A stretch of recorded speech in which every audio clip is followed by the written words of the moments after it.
Aujourd'hui, je suis là pour vous parler de la culpabilisation sociale, pour dénoncer des logiques de domination, de pression, d'injonction, auxquelles on est soumis en permanence et qui nous rendent la vie extrêmement difficile, de manière inutile, me semble-t-il.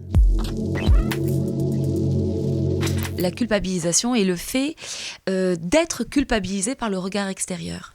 Le sentiment de culpabilité est endogène, c'est-à-dire propre à soi. On l'éprouve intérieurement, c'est le sentiment moral. La culpabilisation est le regard porté par l'extérieur, par une société, par des autres, sur nos propres comportements et nos propres actions. Et cela génère chez nous un sentiment de culpabilité. Que ce soit dans la vie domestique, dans le monde professionnel, notamment avec le management. On a une responsabilité vis-à-vis de notre corps. On doit faire du sport, on doit marcher 10 000 pas par jour, on doit avoir une alimentation équilibrée, on doit prendre des compléments alimentaires si nécessaire, et idem pour notre vie psychique et sociale. Finalement, on se rend compte que les attentes de cette société sont complètement utopiques, c'est comme un horizon.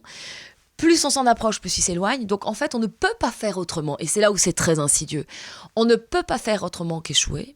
Et donc on ne peut pas faire autrement que de culpabiliser parce que cet échec nous renvoie à un sentiment profond du fait qu'on n'est pas à la hauteur des attentes de cette société. C'est là où on passe de la culpabilisation extérieure à la culpabilité intérieure. Cette culpabilisation qui induit une culpabilité personnelle a deux corollaires, la honte et la soumission. Je me soumets aux injonctions extérieures pour pouvoir en sortir. Et ça, c'est terrible. Ça peut être le dirigeant absolument manipulateur qui veut soumettre ses collaborateurs. Ça peut être une société qui veut soumettre ses citoyens. Ça peut être un politique qui veut arriver à ses fins et donc se servir des autres et donc empêcher toute révolte ou toute manifestation ou toute rébellion. Je dénonce aussi dans ce livre quelque chose de très important, ce que j'appelle des choix contraints. C'est un choix qu'on est amené à faire, mais qu'au départ, on ne voulait pas faire. Donc j'ai pris le cas d'un de mes étudiants qui est un médecin réanimateur et qui a été amené en pleine crise sanitaire à faire le tri d'un patient aux urgences parce qu'il manquait de lit. Mais comment faire pour vivre avec ça ? Car au final, il a fait un choix, mais un choix qu'il ne voulait pas faire au départ.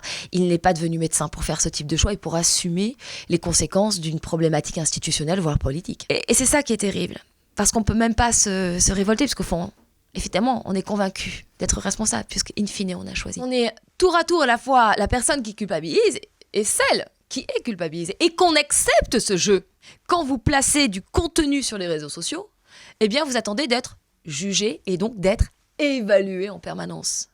Il est évident que cette société de l'évaluation depuis l'ubérisation nous a mis en position tous d'être tour à tour évalueurs et évalués. Et donc, en fait, ce que j'attends, c'est que le regard de l'autre me confirme dans mon existence.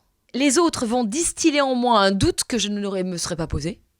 Donc c'est précisément cette incapacité à développer un esprit critique, cette incapacité à pouvoir se battre contre ce conditionnement-là, par l'incertitude, qui va générer du populisme, de l'extrémisme, des complotistes, et j'en passe et des meilleurs. Peut-on imaginer dans le futur une société non culpabilisatrice ? Il ne faudrait pas. C'est-à-dire que j'apporte des nuances. Ce n'est pas la culpabilité qu'il faut enlever. Un enfant vers 2-3 ans, quand il comprend qu'il fait mal, il a honte. Et c'est très bien. C'est ça qui va constituer son sentiment moral. Mais il faudrait distinguer une culpabilité qui serait l'expression du sentiment moral intime, personnel, intérieur, de la culpabilisation extérieure dont on n'a pas besoin. Il faut se construire une résistance intérieure qui permet de ne pas céder à ces normes, car elles sont factices.